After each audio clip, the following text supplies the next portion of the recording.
I don't want to get up right now.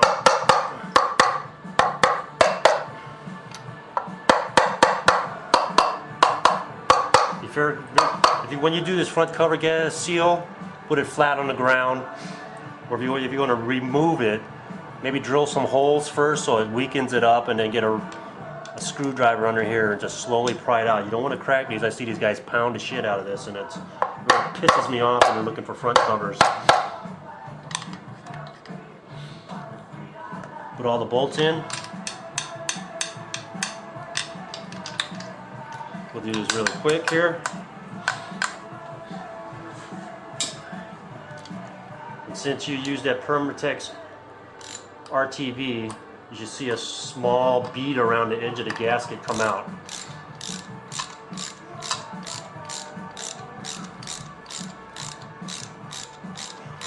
Since I have, if you go to the junkyards, always grab the bolts, the front cover bolts, so you have a spare or something, so you know what size you got. I pretty much, Wolf Creek Racing used to sell front cover bolt sets, but the guy says he doesn't have them anymore, so he only has like the intake stud kits, in case you want to use the nicer studs, or it's small going in the head, but a little bit longer. A lot of them are all made in China, so be careful. For speed's sake, we won't put all these bolts in, we'll just represent. We know this is lined up to 1. When I say 1, it always means top dead center. Everything's based on top dead center when I'm doing this video.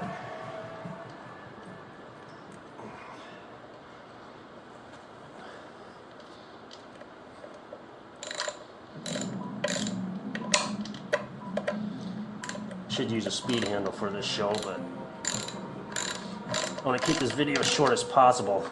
I'm still learning how to use it, and I'm screwing up on putting it on the computer. All it gets all deleted. So we'll tighten it per spec.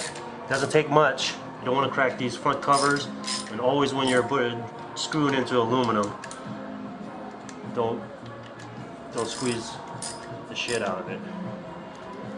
Remember to put the front cover bolts, the head bolts that pull the cover up, and that's it. What we can do now, if you want, to make sure, is we can spin this to make sure it's not going to hit a valve. I know it's not going to hit a valve, but if you guys are putting those big cams and 280Z lifters, especially an exhaust, if you have an L16, the exhaust could hit the bore. We'll call this pretty much a stock type motor. My cams are not that big anyway, so I don't go over 490 anyway. Some of the Canadian guys go bigger with those shade bolt cams or Deets.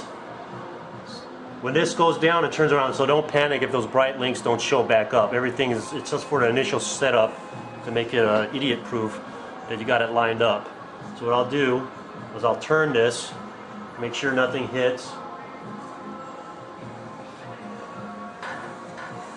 You can hear it compress. The exhaust is opening, it's closing. Now we're going to come back on the intake opening, the second lobe. So we should come back up to number 1. Now here's where you want to keep the tight side tight.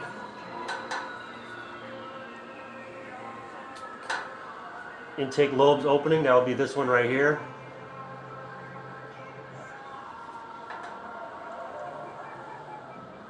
When in doubt, just look where it goes to, because this one's vice versa compared to the center ones.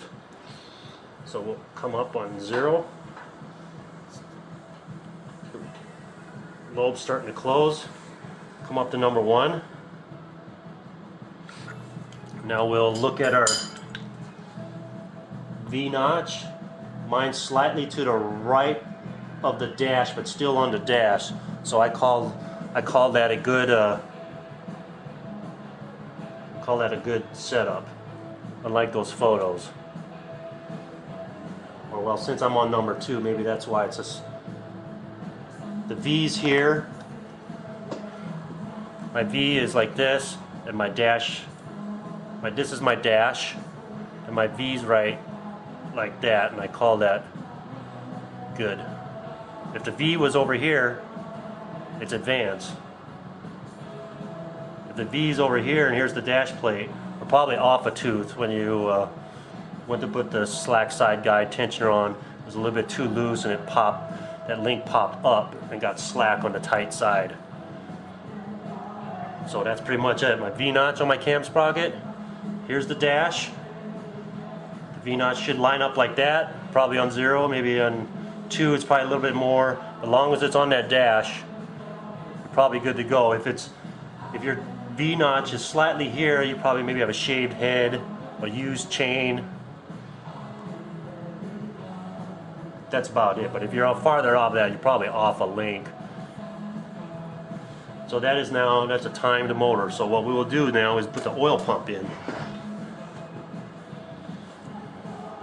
But we will assume that the head was good when you took it off, or you think it's good. So what we'll do is we'll do an oil pump.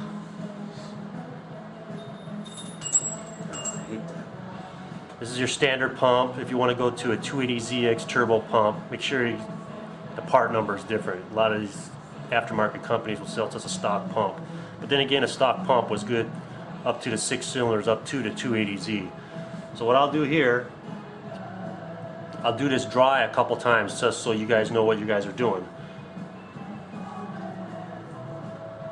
You line this dimple up with this indentation that has a little oil squirter hole.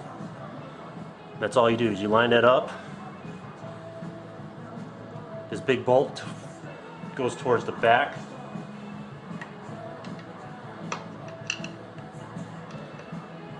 What you do is you put some grease on here on a new one, but you put it right before your final install in.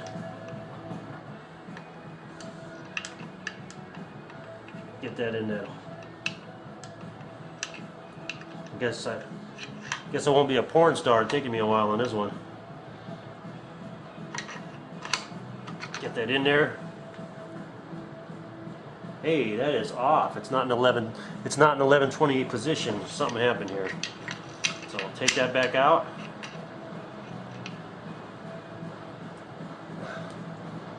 Line that up like this.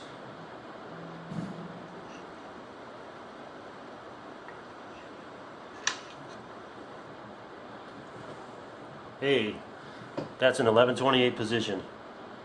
Do it a couple times so you know what you're doing. Drop it back out. Grease this up. What I do is put that Permatex again on the lower part of your housing. I don't know if you can see this. Get this down here like that. So we'll just do this one more time for you.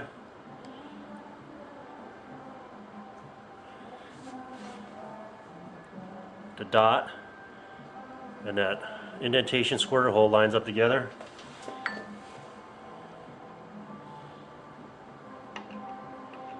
Put it in the hole.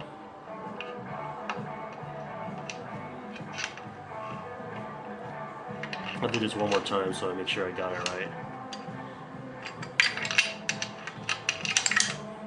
So now what I do is I take this pump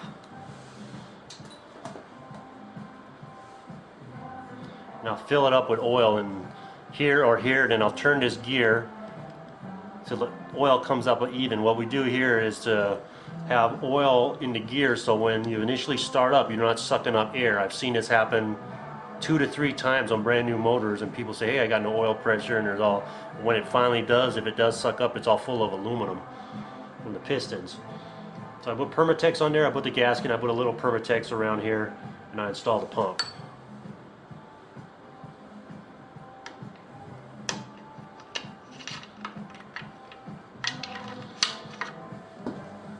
Comes out in the 11/28 position. That's pretty much it. Put the bolts in, tighten per spec. more or less have a timed. You have a timed motor. There is no more or less. It is a timed motor. Get your bolts in.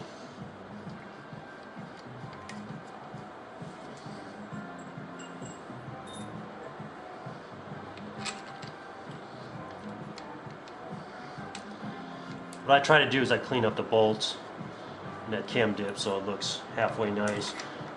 There is some American-made oil pumps that are a cast steel type of unit. They're all right. It's just a little on the heavy side. I thought if you're running a really lowered car, maybe might be a lot of stress on aluminum cover. So maybe just get the Japanese ones and that'll be good enough. Tighten it up per spec.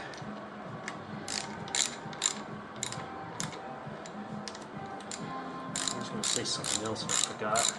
Remember, you make sure you get those bottom front cover bolts in there. Don't rush.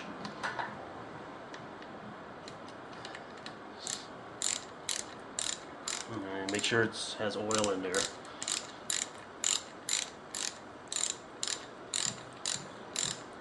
Also, touch on a quick note: if you do run L16s on a, yeah, most people when they had these had L16s and they had the 35 amp alternator, and when they cut a lot of people cut the shocks, these bolts on the alternator mount, they'd shear off. So what I did, since the L16 has smaller bolts that go into the block,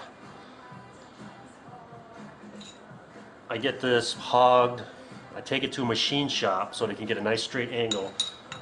And I use a 50 amp alternator since they have the bigger bolts.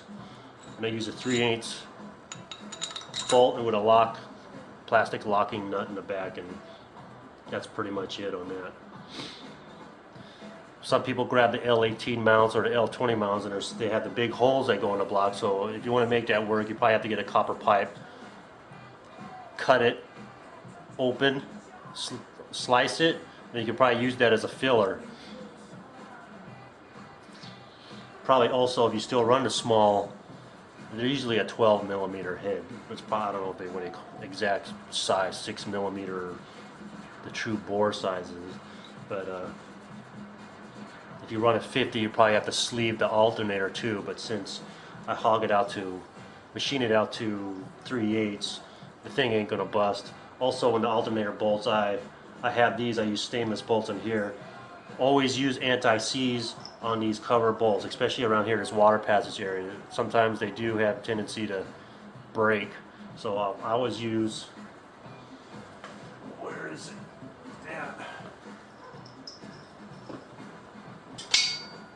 I use this metal type anti-seize and thread locker. Removable thread locker. Don't get that